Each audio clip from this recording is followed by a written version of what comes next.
Trend ಒಂದೊಂದು ದಿನ ನಾನು ಅವಾಗಲೂ ಹೇಳಿದ್ದೆ, ನಾನು ಪ್ರತಿದಿನ ಒಂದೊಂದು ರೀತಿ ಟ್ರೆಂಡ್ ಚೇಂಜ್ ಆಗುತ್ತೆ ಅಂತ ಹೇಳಿ. ಆದರೆ ಈ ಬಾರಿ ನಡೀತಾ ಇದೆಯಲ್ಲ ಬಿಗ್ ಬಾಸ್, ಆದರೆ ಗಿಲ್ಲಿಗೆ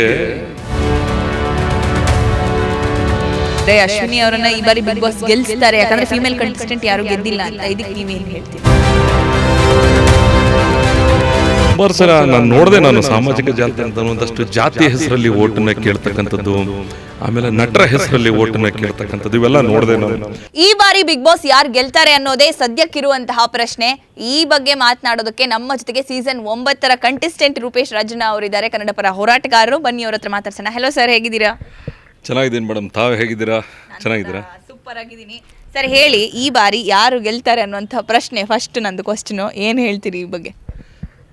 ನಾನು ಒಬ್ಬ ಕಂಟೆಸ್ಟೆಂಟ್ ಆಗಿ ಹೋಗಿ ಬಂದಮೇಲೆ ಇವತ್ತಿನ ಈ ಸೋಷಿಯಲ್ ಮೀಡಿಯಾ ಇವೆಲ್ಲ ನೋಡ್ತಾ ಇದ್ದರೆ ಈ ರೀತಿ ಜನಗಳು ಎಷ್ಟು ತಲೆ ಕೆಡಿಸ್ಕೊಂಡಿದ್ದಾರೆ ಅಂತಂದರೆ ನಮ್ಮವ್ರು ಗೆಲ್ಲಬೇಕು ಅಂತ ಹೇಳಿ ಟ್ರೆಂಡು ಒಂದೊಂದು ದಿನ, ನಾನು ಅವಾಗಲೂ ಹೇಳಿದ್ದೆ, ನಾನು ಪ್ರತಿದಿನ ಒಂದೊಂದು ರೀತಿ ಟ್ರೆಂಡ್ ಚೇಂಜ್ ಆಗುತ್ತೆ ಅಂತ ಹೇಳಿ. ಆದರೆ ಸುಮಾರು ಜನ ಸ್ಪರ್ಧಿಗಳು ಬಂದಿದ್ದಾರೆ ಮೇಡಮ್, ನಾ ಇಲ್ಲ ಅಂತ ಹೇಳ್ತಾ ಇಲ್ಲ ಬಿಗ್ ಬಾಸಲ್ಲಿ. ಆದರೆ ಗಿಲ್ಲಿಗೆ ಈ ಲೆವೆಲ್ಗೆ ಕ್ರೇಜು ಈ ರೀತಿ ಭಾಳ ಆಶ್ಚರ್ಯ ಅನ್ನಿಸ್ತು ನನಗೆ.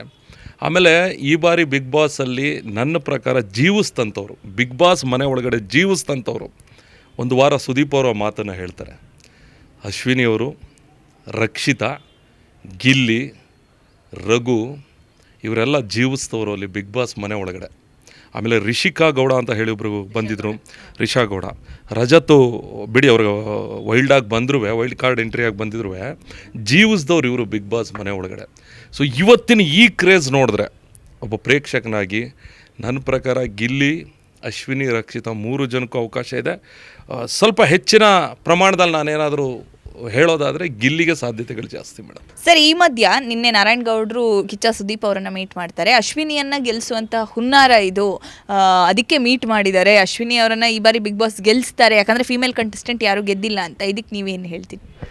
ಖಂಡಿತವಲ್ಲ, ಅದೆಲ್ಲ ಸುಳ್ಳು ಮಾಹಿತಿ ಮೇಡಮ್. ಯಾಕಂದರೆ ಅವ್ರದ್ದು ಮಗಂದು ಮದುವೆ ನಡೀತಾ ಇದೆ, ನಾರಾಯಣ್ ಗೌಡ್ರ ಮಗಂದು. ಅವರು ನಮಗೂ ಆಹ್ವಾನ ಪತ್ರಿಕೆ ಕೊಟ್ಟಿದ್ದರು ಅರಮನೆ ಮೈದಾನದಲ್ಲಿ. ಹಾಗಾಗಿ ಅವರು ಅರಮನೆ ಮದುವೆ ಆಹ್ವಾನ ಪತ್ರಿಕೆಯನ್ನು ಕೊಡೋದಕ್ಕೆ ಹೋಗಿದ್ರೆ ಹೊರತು ಗೆಲ್ಸೋದಕ್ಕೆ ಹೋಗಿಲ್ಲ. ದಯವಿಟ್ಟು ಆ ಥರ ಎಲ್ಲ ತಪ್ಪಾಗಿ ಮಾತನಾಡೋದು. ನಾನೇ ಒಂದು ಸತಿ ನಾರಾಯಣ್ ಗೌಡ್ರನ್ನ ಕೇಳಿದ್ದೆ ಈ ರೀಸೆಂಟಾಗಿ ಸಿಕ್ಕಿದಾಗ, ಸರ್ ಬಿಗ್ ಬಾಸ್ ನೋಡ್ತೀರಾ ನೀವು ಅಂತ ಹೇಳಿ. ಅವರು ಯಪ್ಪ ನಾನಂತೂ ಬಿಗ್ ಬಾಸ್ ನೋಡಲ್ಲ ಅಂತ ಹೇಳಿದರು. ಸೊ ಅವೆಲ್ಲ ನೋಡಿದಾಗ ನಾನು ಅವ್ರನ್ನ ಮಾತುಕತೆ ಮಾತಾಡಿಸಿ ನೋಡಿದಾಗ ಪ್ರಾಬಲಿ ಅವರು ಆ ಥರದ ಚಿಂತನೆ ಎಲ್ಲ ಮಾಡೋದಕ್ಕೆ ಸಾಧ್ಯ ಇಲ್ಲ ಮೇಡಮ್. ಅದು ಅವ್ರು ಇನ್ವಿಟೇಷನ್ ಕೊಡೋದಕ್ಕೆ ಹೋಗಿದ್ರು. ಆ ರೀತಿ ಯಾರಾದರೂ ತಪ್ಪು ಕಲ್ಪನೆ ಇಟ್ಕೊಂಡಿದ್ರೆ ದಯವಿಟ್ಟು ಅದನ್ನು ತೆಗೆದಾಕಿ. ಇನ್ನು ಈ ಬಾರಿ ಹೆಚ್ಚು ಸೌಂಡ್ ಮಾಡಿದ್ದು ಏಕವಚನ. ಸೊ ಬಿಗ್ ಬಾಸ್ ಒಂದು ಫ್ಯಾಮಿಲಿ ಆಡಿಯನ್ಸ್ ಕುತ್ಕೊಂಡು ನೋಡುವಾಗ ಮನೇಲಿ ಮಕ್ಕಳು ಕೂಡ ಇರ್ತಾರೆ. ಸೊ ತುಂಬ ಈಸಿಯಾಗಿ ಈ ರೀತಿ ಹೋಗೆ ಬಾರೆ ಏನು ಅಂತ ಕೆಟ್ಟದಾಗಿ ಮಾತಾಡೋದು ಅಥವಾ ಏಕವಚನ ಬಳಸೋದು ಈ ಸೀಸನ್ ನಿಮ್ಗೆ ಏನು ಅನಿಸ್ತು ಅಂತ? ಸ್ವಲ್ಪ ಆ ವಿಚಾರದಲ್ಲಿ ಒಂದು ಸ್ವಲ್ಪ ನನಗೂ ಬೇಸರ ಆಯಿತು ಮೇಡಮ್. ಈಗ ಪ್ರಾರಂಭದಲ್ಲಿ ತುಂಬ ಜನ ಕಂಟೆಸ್ಟೆಂಟ್ಗಳು ತುಂಬ ಅಂದರೆ ಹದ್ದು ಮೀರಿದಂಥ ಒಂದಷ್ಟು ಪದಬಳಕೆಯನ್ನು ಏನು ಮಾಡಿದ್ರು ಅದು ನಿಜಕ್ಕವಾಗಲೂ ಒಪ್ತಕ್ಕಂಥದ್ದಲ್ಲ. ಈಗ ನಾವು ಬಿಗ್ ಬಾಸ್ ಮನೇಲಿ ಇದ್ದಂಥವ್ರೆ, ನಾನು ಒಂದೇ ಒಂದು ಸಲ ಮಾತ್ರ ಪ್ರಶಾಂತ್ ಸಂಪರ್ಕಿಗೆ ಒಂದೇ ಒಂದು ಪದ ಬಳಸ್ಬಿಡ್ತೀನಿ. ನಾನು ನೀನು ಅಪ್ಪನಿಗೆ ಹುಟ್ಟಿದರೆ ನೀನು ಅಂತನೇನೋ ಯಾವುದೋ ಒಂದು ಎಪಿಸೋಡಲ್ಲಿ ಬಳಸ್ಬಿಡ್ತೀನಿ. ಅದು ನನಗೆ ಹೆಂಗೆ ಅನ್ನಿಸ್ಬಿಡ್ತು ಅಂತಂದರೆ ಪುನಃ ಹೋಗಿ ನಾವು ಮಾತಾಡ್ಕೊಂಡು ಅದನ್ನು ಸರಿಪಡಿಸ್ಕೊಂಡು, ಅಂದರೆ ನಮ್ಮ ಪಾಯಿಂಟ್ ಆ ಹೀಟ್ ಆಫ್ ದ ಮೂಮೆಂಟು ಆ ಕ್ಷಣದಲ್ಲಿ ಹಂಗೆ ಅನಿಸುತ್ತೆ. ಆದರೆ ಇದು ಕೋಟ್ಯಾಂತರ ಜನ ನೋಡುವಂಥ ಒಂದು ಶೋ ಆದ್ದರಿಂದ ಸ್ವಲ್ಪ ಆ ರೀತಿ ಪದಬಳಕೆಗಳನ್ನು ಮಾಡಬೇಕಾದ್ರೆ ಸ್ಪರ್ಧಿಗಳು ಯೋಚನೆ ಮಾಡಬೇಕಿತ್ತು. ಇಲ್ಲಿ ಕೇವಲ ಒಬ್ಬರು ಬಳಸಿದ್ರು ಅಂತ ಹೇಳೋದಕ್ಕಾಗಲ್ಲ. ಅವರು ಬಳಸಿದ್ರು ಅಂತ ಇವ್ರು ಬಳಸಿದ್ರು ಅಂತ ಅವ್ರು ಬಳಸಿದ್ರು. ಒಂದಷ್ಟು ಹದ್ದು ಮೀರಿದಂಥ ಪದಗಳನ್ನ ಏನು ಬಳಸೋದಕ್ಕೆ ಹೋದ್ರು ಅದು ಯಾವುದೇ ಕಾರಣಕ್ಕೂ ಸರಿಯಲ್ಲ. ಅದನ್ನು ನಾವು ಯಾರೂ ಒಪ್ಕೊಳ್ಳೋದಕ್ಕೆ ಆಗೋದಿಲ್ಲ ಮೇಡಮ್. ಅದು ಸರಿಯಲ್ಲ ಅಂತ ನನ್ನ ಪ್ರಕಾರ. ಒಂದಷ್ಟು ಸೋಷಿಯಲ್ ಮೀಡಿಯಾದಲ್ಲಿ ಈಗಾಗಲೇ ಗಿಲ್ಲಿ ಗೆದ್ದಾಗಿದೆ. ಗಿಲ್ಲಿಯನ್ನು ಹೊರತುಪಡಿಸಿ ಬೇರೆ ಯಾರನ್ನು ಗೆಲ್ಲಿಸಿದ್ರು ಕೂಡ ಅದು ಕಲರ್ಸ್ ಅವ್ರು ಮಾಡಿರುವಂಥ ತಪ್ಪು, ಅದು ಅವ್ರಿಗೆ ಬೇಕಾದವ್ರನ್ನ ಗೆಲ್ಲಿಸ್ದಂಗೆ ಆಗುತ್ತೆ. ಗಿಲ್ಲಿ ಆಲ್ರೆಡಿ ವಿನ್ನರ್ ಅಂತ ಹೇಳಿ ಘೋಷಣೆಗಳನ್ನ ಮಾಡ್ತಾ ಇದ್ದಾರೆ. ಇದಕ್ಕೇನು ಹೇಳ್ತೀವಿ?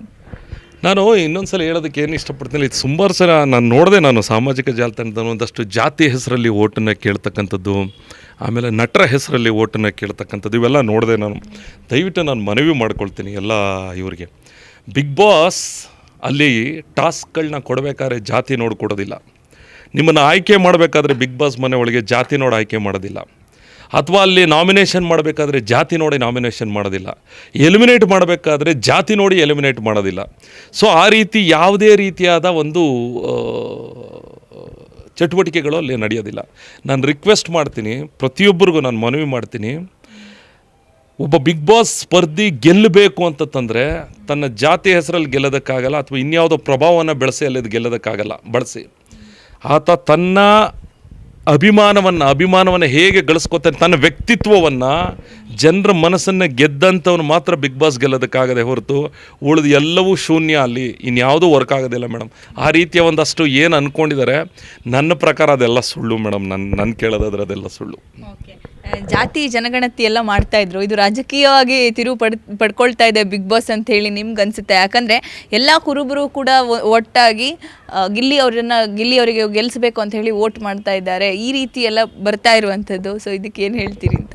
ಯಪ್ಪ, ನಾನು ನನ್ನ ಜೀವಿತಾವಧಿಯಲ್ಲಿ ಒಂದು 3-4 ವಿಧಾನಸಭಾ ಚುನಾವಣೆಗಳು, ಒಂದಷ್ಟು ಲೋಕಸಭಾ ಚುನಾವಣೆಗಳು, ಒಂದಷ್ಟು ಕಾರ್ಪೊರೇಟ್ರ್ ಚುನಾವಣೆಗಳು, ಒಂದಷ್ಟು ಗ್ರಾಮ ಪಂಚಾಯತಿ ಇವೆಲ್ಲನೂ ನೋಡಿದ್ದೀನಿ ಮೇಡಮ್. ಆದರೆ ಈ ಬಾರಿ ನಡೀತಾ ಇದೆಯಲ್ಲ ಬಿಗ್ ಬಾಸು, ಯಪ್ಪ ಈ ರೀತಿ. ಆಮೇಲೆ ದಯವಿಟ್ಟು ನಾನು ಕೇಳ್ತೀನಿ ನೋಡಿ, ಅದಕ್ಕೆ ಹೇಳೋದು, ಈಗ ಅಣ್ಣವರು ಒಂದು ಜಾತಿಗೆ ಸೀಮಿತವಾ? ಅವರು ವಿಷ್ಣು ಸರ್ ಒಂದು ಜಾತಿಗೆ ಸೀಮಿತವಾ? ಅಂಬರೀಷ್ ಅಣ್ಣ ಒಂದು ಜಾತಿಗೆ ಸೀಮಿತವಾ? ಶಂಕರ್ನಾಗ್ ಅವ್ರ ಒಂದು ಜಾತಿಗೆ ಸೀಮಿತವಾ? ಕಲೆ ಅನ್ನೋದು ಎಲ್ಲ ಜಾತಿಯನ್ನು ಮೀರಿದಂಥದ್ದು. ಈಗ ನಿಮಗೆ ಇಲ್ಲಿ ಜಾತಿ ಬಗ್ಗೆ ಮಾತಾಡ್ತಾ ಕೂತಿದ್ದೀವಿ, ಒಳಗಡೆ ಇರ್ತಕ್ಕಂಥ ಕಂಟೆಸ್ಟೆಂಟ್ಗಳಿಗೆ ಅದರದ್ದು ಅರಿವೇ ಇರೋದಿಲ್ಲ. ಅವ್ರಿಗೆ ಯಾವ ಜಾತಿ ಏನು ಅನ್ನೋದಿಲ್ಲ. ನಾನು ಈಗಲೂ ಹೇಳ್ತೀನಿ ಕೇಳಿ ಮೇಡಮ್, ಮೊದಲು 2-3 ವಾರ ಜನರಿಗೆ ತನ್ನ ನೆಚ್ಚಿನ ಸ್ಪರ್ಧಿ ಯಾರು ಅಂತ ಹೇಳಿ ಗುರುತಿಡಿಯೋದಕ್ಕಾಗೋದಿಲ್ಲ. ಅವರು ಎಲ್ಲರೂ ಸಮಾನವಾಗಿ ನೋಡ್ತಾ ಇರ್ತಾರೆ. ಒಂದು 18 ಜನ ಇದ್ದರೆ 18 ಜನರು ಒಂದೇ ಥರ ನೋಡ್ತಾ ಇರ್ತಾರೆ. ಯಾವಾಗ ಒಂದು 3 ವಾರ ಆಗ್ತಿದ್ದಂಗೆ ಒಬ್ಬೊಬ್ಬ ವ್ಯಕ್ತಿಯ ಒಂದೊಂದು ರೀತಿಯ ವ್ಯಕ್ತಿತ್ವ ಕಾಣಿಸ್ಕೊಳ್ಳೋಕ್ಕೆ ಸ್ಟಾರ್ಟ್ ಆಗುತ್ತೆ. ಆ ವ್ಯಕ್ತಿತ್ವಗಳು ಜನರಿಗೆ ಯಾರಿಗೋ ಒಬ್ಬರಿಗೆ ಕನೆಕ್ಟ್ ಆಗೋಕ್ಕೆ ಸ್ಟಾರ್ಟ್ ಆಗುತ್ತೆ.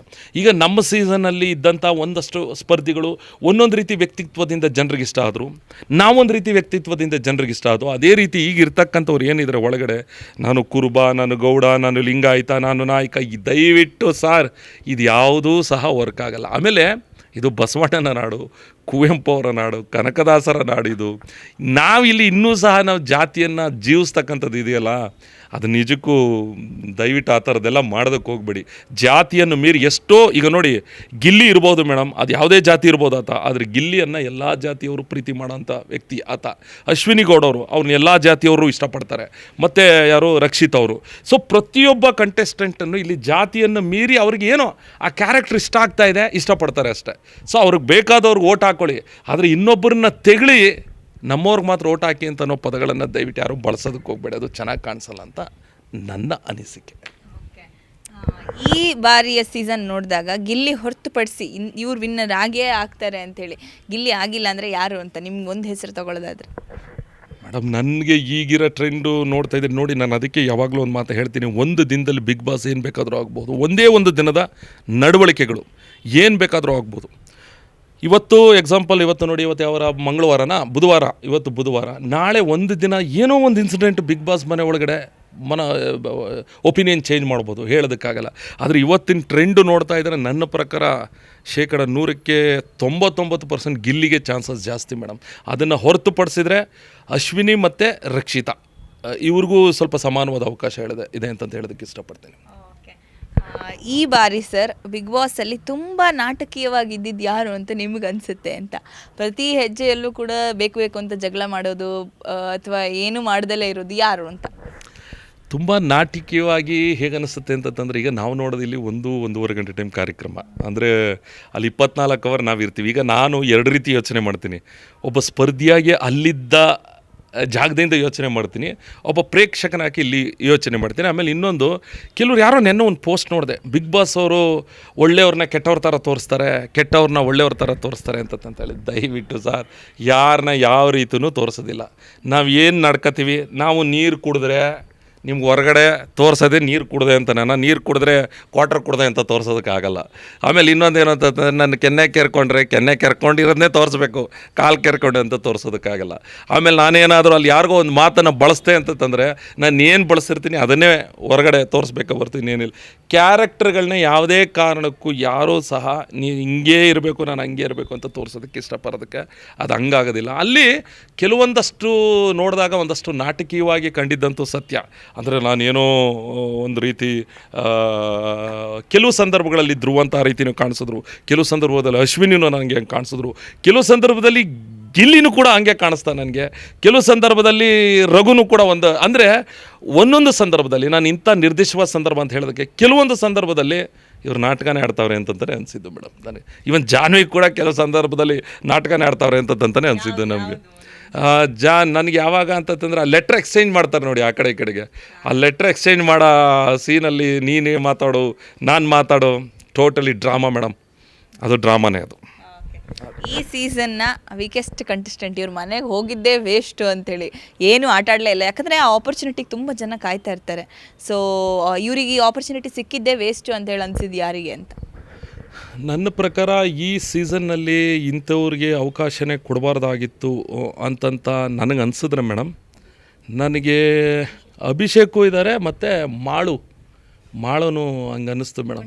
ತುಂಬ ವಾರ ಸೇವ್ ಹಾಕ್ಕೊಂಡು ಬಂದರು ಅಂದರೆ ಅವ್ರಿಗೇನು ಗೊತ್ತಾ, ತಮ್ಮ ನಿಜವಾದ ಟ್ಯಾಲೆಂಟನ್ನು ಈಗ ನೋಡಿ ಹೊರಗಡೆ ಬಿಗ್ ಬಾಸ್ ಅವ್ರು ಸೆಲೆಕ್ಟ್ ಮಾಡ್ಬೇಕಾದ್ರೆ ಏನು ಮಾಡ್ತಾರೆ, ಜಾತಿ ನೋಡಿ ಸೆಲೆಕ್ಟ್ ಮಾಡಲ್ಲ, ಇನ್ನೊಂದು ಏನೋ ನೋಡಿ ಸೆಲೆಕ್ಟ್ ಮಾಡಲ್ಲ. ಅವರು ಸೆಲೆಕ್ಟ್ ಮಾಡೋದು ಹೇಗೆ ಅಂತಂದರೆ ಅವರ ಒಂದಷ್ಟು ಪ್ರತಿಭೆಗಳು ಹೊರಗಡೆ ಸೋಷಿಯಲ್ ಮೀಡ್ಯಾದಲ್ಲಿ ನೋಡಿರ್ತಾರೆ, ಏನೋ ಒಂಥರ ಇಂಟ್ರೆಸ್ಟಿಂಗ್ ಕ್ಯಾರೆಕ್ಟರ್ ಅನಿಸುತ್ತೆ, ಕರ್ಕೊಂಡು ಹೋಗಿರ್ತಾರೆ. ಅದನ್ನು ಬಿಟ್ಟು ಇನ್ನೇನೋ ಮಾಡೋದಕ್ಕೆ ಹೋಗ್ತಾರೆ. ನನಗೆ ಸ್ವಲ್ಪ ಒಳ್ಳೆ ಹಾಡುಗಾರ, ಚೆನ್ನಾಗಿ ಆಡ್ತಾನೆ ಆತ ಅಂತೂ ಇನ್ನೂ ತನ್ನ ಕಲೆನ ಬಳಸ್ಬೋದಿತ್ತು. ಅಭಿಷೇಕು, ನಾನಂತೂ ಅಭಿಷೇಕ್ ಅವ್ರನ್ನ ಇದುವರೆಗೂ ಎಲ್ಲೂ ನೋಡಿಲ್ಲ, ಬಿಗ್ ಬಾಸ್ ಮನೆ ಒಳಗಡೆನೇ ನೋಡಿದ್ದು. ಬಟ್ ಎಲ್ಲೋ ಒಂದು ಕಡೆ ಅವರು ಸ್ವಲ್ಪ not up to the mark ಅನ್ನಿಸ್ತು ಮೇಡಮ್ ನನಗೆ. ನೋ ಉತ್ಪ್ರೇಕ್ಷೆ, ನೋ ಊಹಾಪೋಹ. ತಾಜಾ ಸುದ್ದಿ ನಿಖರ ಮಾಹಿತಿಗೆ ಬ್ರೌಸ್ ಮಾಡಿ ವಿಜಯವಾಣಿ.net. QR ಕೋಡ್ ಸ್ಕ್ಯಾನ್ ಮಾಡಿ ಆಪ್ ಡೌನ್ಲೋಡ್ ಮಾಡಿಕೊಳ್ಳಿ.